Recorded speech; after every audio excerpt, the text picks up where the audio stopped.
चीजें भी इस समय डिस्ट्रिक्ट जज के सामने खुली हुई हैं, वो कैसे प्रोसीड करना चाहते हैं, ये माननीय डिस्ट्रिक्ट जज वाराणसी का अब प्रेरोगेटिव।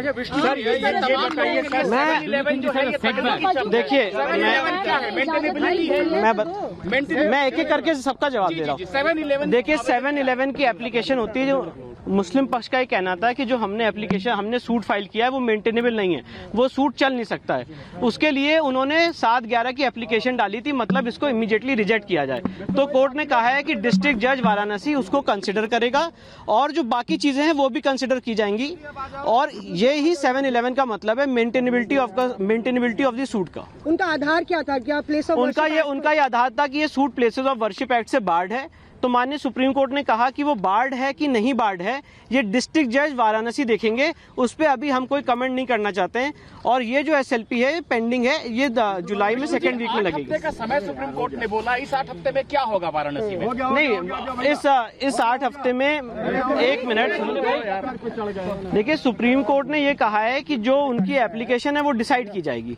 अब उनकी एप्लीकेशन माननीय डिस्ट्रिक्ट जज साहब डिसाइड करेंगे, और जो इंटरिम अरेंजमेंट है वो कंटिन्यू करेगा सुप्रीम कोर्ट के ऑर्डर का 17 मई का, जिससे वो एरिया जहां पे शिवलिंग मिला था वो सील किया गया है। सेक्शन 3 का जिक्र किया सुप्रीम कोर्ट जी, सेक्शन 3 का जिक्र, section 3 of places of worship act का जिक्र हुजैफा अहमदी साहब ने किया था, जो मुस्लिम पक्षीय वकील हैं, और उनका कहना था कि किसी भी प्लेस ऑफ वर्शिप को बदला नहीं जा सकता है।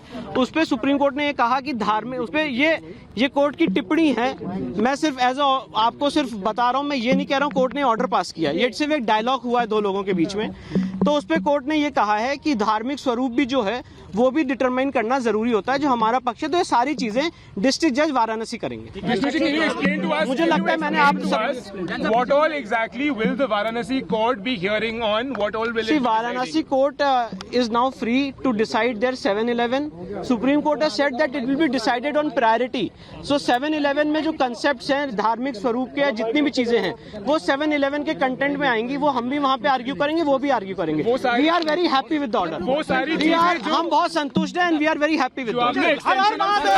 जो सब आपने एक्सटेंशन ऑफ